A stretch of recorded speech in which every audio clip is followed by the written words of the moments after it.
안녕하세요. 책 읽어주는 여자 에젤 강미경입니다. 연세대를 졸업한 교사이자 광림교회 권사이신 김순애 권사님은 전도는 천사들도 흠모할 만한 복된 일이라고 합니다. 그 흥미진진한 이야기 한번 들어보세요.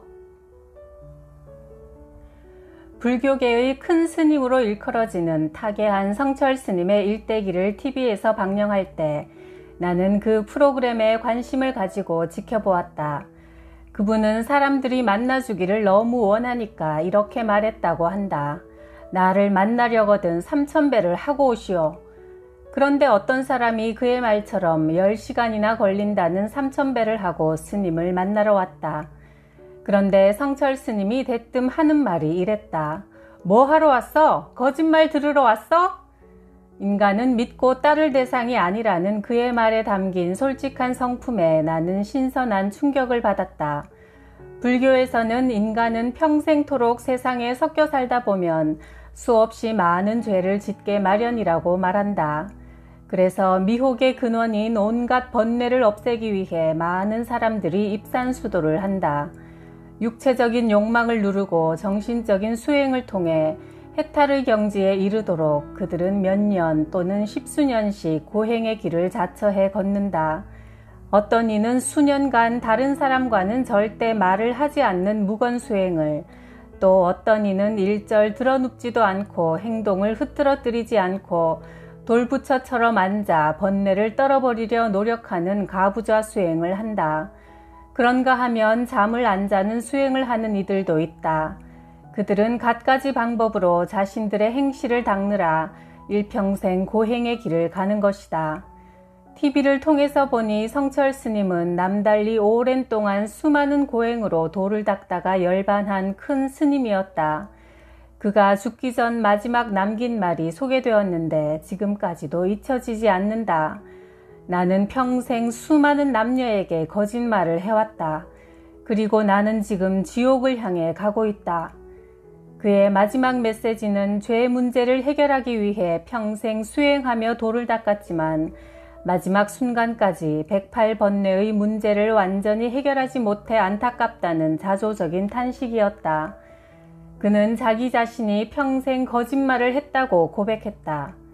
천진난만해 보이는 아이들조차 시기와 질투로 눈치 보며 욕심내는 죄성을 갖고 태어난다.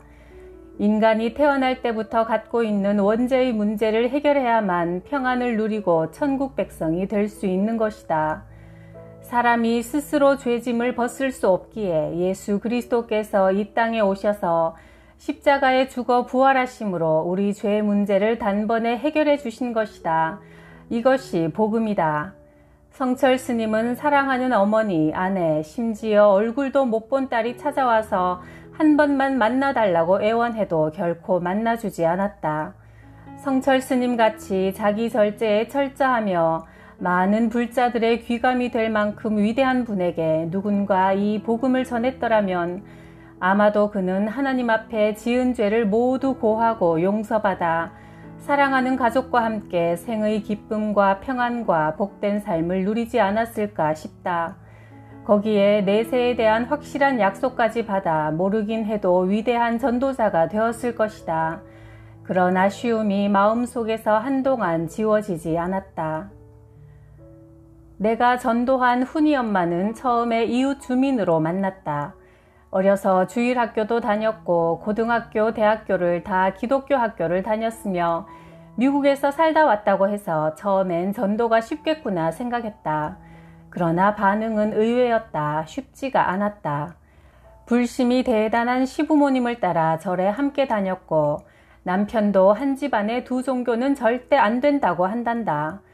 그래서 미국에서 살 때도 교회 근처엔 얼씬도 안 했다는 것이다. 결혼은 인생에 있어 중요한 전환점이다. 러시아 속담에 전쟁에 나가려면 한 번 기도하고 먼 바다를 항해하려면 2번 기도하고 결혼을 하려거든 3번 기도하라는 말이 정말 맞는 말이다. 흔히들 안 믿는 사람과 결혼해서 배우자를 전도하면 얼마나 좋은 일이냐고 반문하지만 현실은 그렇듯 호락호락하지 않다. 주위에서 보면 10상 중 9상은 상대방을 전도하긴커녕 자기 신앙을 깎아먹기 일쑤다.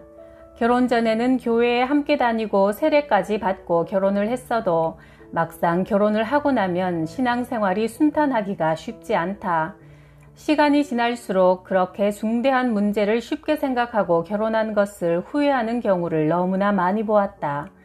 그래서 나는 교인들에게 자녀들이 믿음 좋은 배우자를 만나도록 어려서부터 꼭 기도하라고 강조한다. 어쨌든 나는 훈이 엄마를 만날 때마다 설교책도 주고 말씀 테이프도 빌려주곤 했다. 하지만 다음번에 만나면 남편이 설교 테이프를 쭉 잡아당겨 못쓰게 해놓고 성경책도 찢어버렸다고 했다. 그즈음 나는 이사를 가게 되어 훈이 엄마를 위해 기도하며 2년을 지나게 되었다. 어느 따뜻한 봄날 광림 기도원에 갔는데 누군가 활짝 웃으며 달려오는 게 아닌가. 훈이 엄마였다. 우린 반가워서 서로 두 손을 꼭 잡았다. 훈이 엄마는 오늘 난생 처음 기도원에 왔다며 경위를 설명했다. 우연히 목에 혹 같은 것이 만져져서 병원에 갔더니 동양인들은 거의 걸리지 않는다는 사르코이도시스라고 진단을 내리더란다. 우리나라 사람에겐 발견된 일이 없는 희귀병이었다.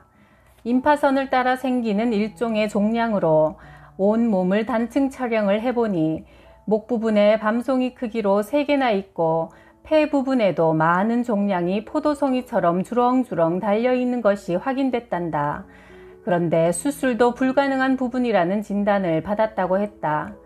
훈이 엄마가 마음의 갈피를 잡지 못하고 있을 때 마침 광림교회를 다니던 학교 후배의 소개로 전도사님의 신방을 받았고 성도들과 함께 기도원을 찾아왔다는 것이다. 기도회가 끝나고 안수기도를 받기 위해 목사님 앞에 섰을 때 무슨 병 때문에 기도받기 원하십니까? 묻자 훈이 엄마의 대답은 뜻밖이었다. 목사님, 제가 병에 걸린 것은 하나님께서 나를 너무 사랑하셔서 구원하시려고 자녀 삼으시기 위해 부르신 거예요 하며 눈물을 흘렸다. 그 후 놀라운 일이 일어났다. 다시 병원에서 단층 촬영을 했는데 그 많던 종양이 깜쪽같이 없어졌다는 검사 결과가 나온 것이다. 그 일을 계기로 훈이 엄마는 지금 성가대에서 맹활약 중이다. 그녀가 찬양하는 모습을 보노라면 너무나 아름답고 평화와 기쁨이 넘쳐 흘러 모두 큰 은혜를 받는다. 그녀는 이제 주위 사람들에게 각자 득도하여 자기를 구원하라는 불교와는 차원이 다른 십자가 죽음으로 인간의 죄 문제를 단번에 해결하시고 천국 영생을 주신 예수 그리스도를 담대하게 전하며 살아가고 있다. 은경 엄마는 기독교 대학을 졸업한 엘리트다. 그런데 여호와의 증인 신도가 찾아와서 점잖게 하나님의 말씀에 대해 함께 생각해보자는 친절한 말에 넘어가 석 달째 성경 공부를 하고 있다. 가까이 지내는 이웃으로서 한 영혼이 미혹의 길로 빠져드는 것을 가만히 보고만 있을 순 없었다. 그들이 가르치는 성경은 신세계역 성경이라는 것이다. 그것을 읽어보니 우리의 성경과는 내용이 전혀 달랐다. 나는 그들의 주장을 반박할 성경 말씀을 찾아내어 은경 엄마에게 자세히 설명해 주었다. 첫째, 병력 기피 문제다.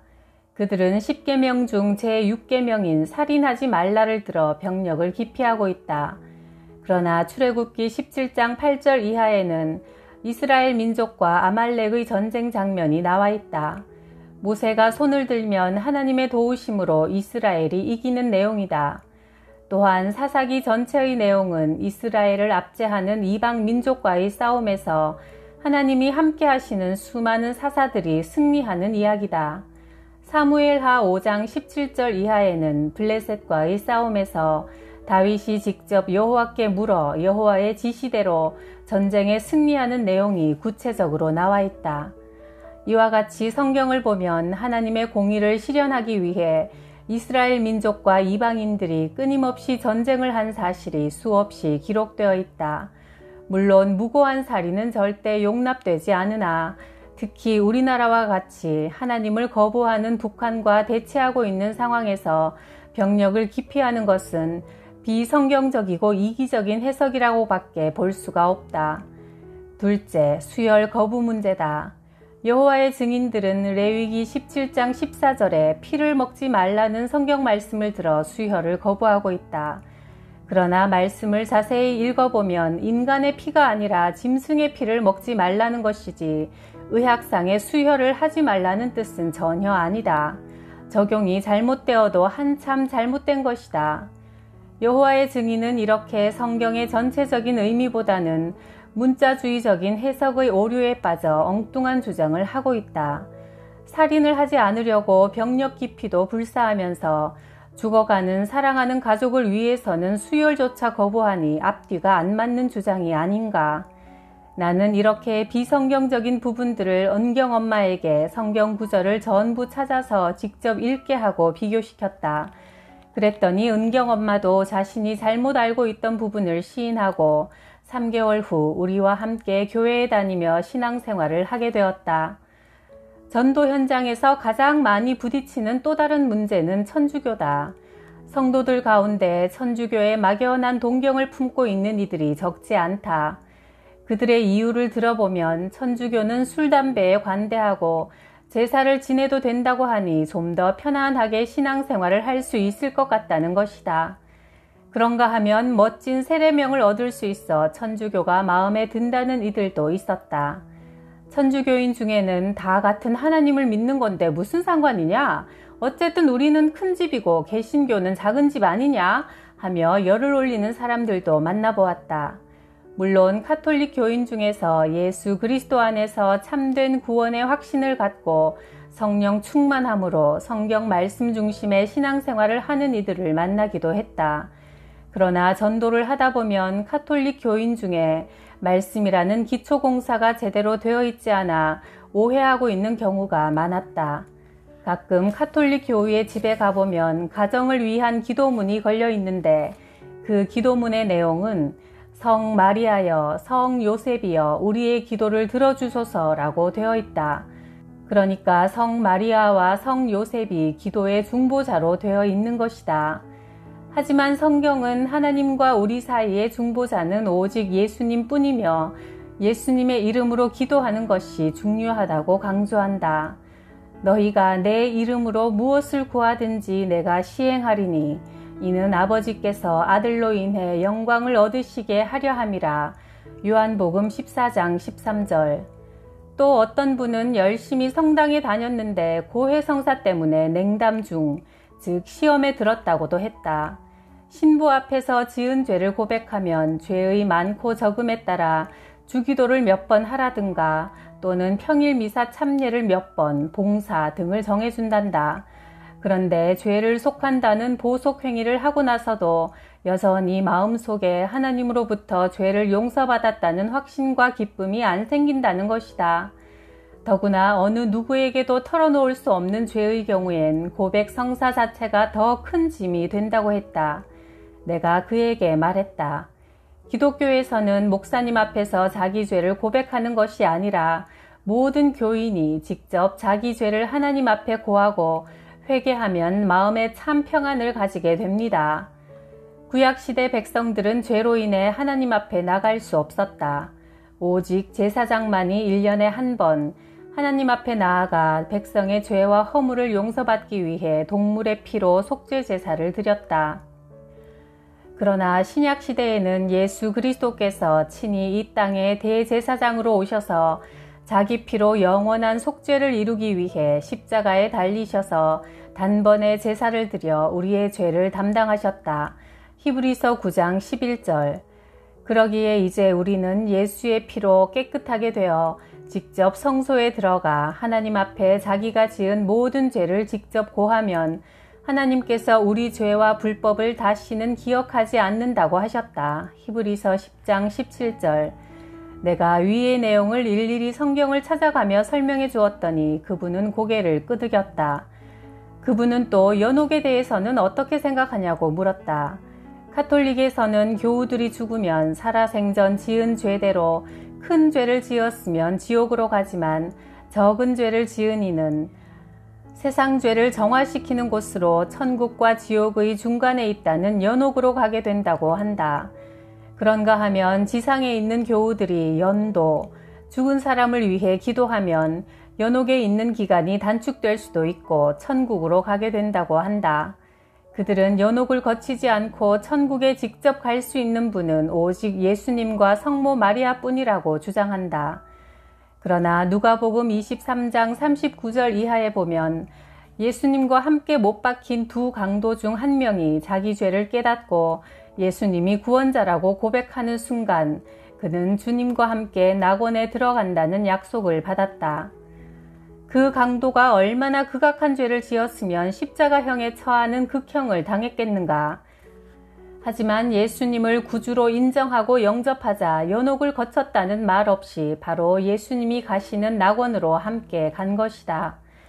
냉담 중이었던 그분은 내가 요한복음을 읽어보라고 권하자 요한복음을 다 읽고 나서 구역 예배에도 참석하고 꾸준히 성경을 읽어나가기 시작했다. 그러더니 지금은 교회에 열심히 다니면서 신앙생활을 말씀을 중심으로 착실히 하고 있다.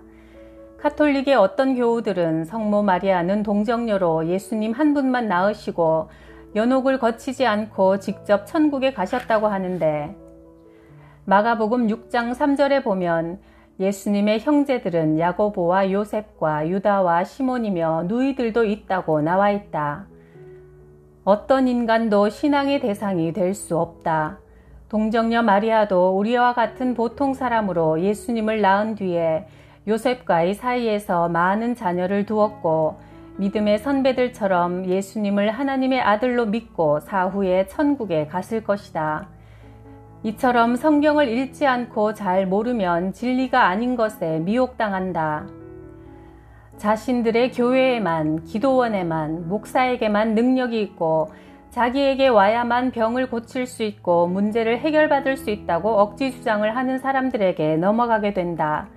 능력의 주체가 하나님이 아니라 자기라고 주장하는 사람들의 공통점은 헌금을 노골적으로 요구하여 문제를 일으키는 것이다. 예수님은 제자들에게 능력을 허락하시며 다음과 같이 분명하게 지침을 주셨다. 병든 자를 고치며 죽은 자를 살리며 나병을 깨끗하게 하며 귀신을 쫓아내되 너희가 거저 받았으니 거저 주어라. 마태복음 10장 8절. 예수님은 분명 믿는 자에게는 능치 못할 일이 없다고 하셨다. 마가복음 9장 23절. 좌우로 치우치지 않는 올바른 신앙생활을 하고 굳건한 믿음을 갖기 위해 날마다 성경 말씀을 가까이 해야 한다. 매일 한 구절씩이라도 암송하며 묵상한다면 더 금상첨화일 것이다. 말씀 가운데 굳게 서는 것만이 하나님과 예수 그리스도 안에 거하는 것만이 흔들리지 않고 영생의 길로 달려갈 수 있는 유일한 방법이다. 복 있는 사람은 악인의 꾀를 따르지 않으며 죄인의 길에 서지 않으며 오만한 자의 자리에 앉지 않으며 오직 주님의 율법을 즐거워하며 밤낮으로 율법을 묵상하는 사람이다. 시편 1편 1절 2절 말씀. 성경 말씀으로 멋있게 전도하시는 김순애 권사님을 보니까요. 말씀을 더 많이 알아야겠다는 욕심이 생기네요. 말씀을 사랑하는 복 있는 자가 됩시다. 구독, 좋아요, 댓글에 큰 복에도 감사드려요.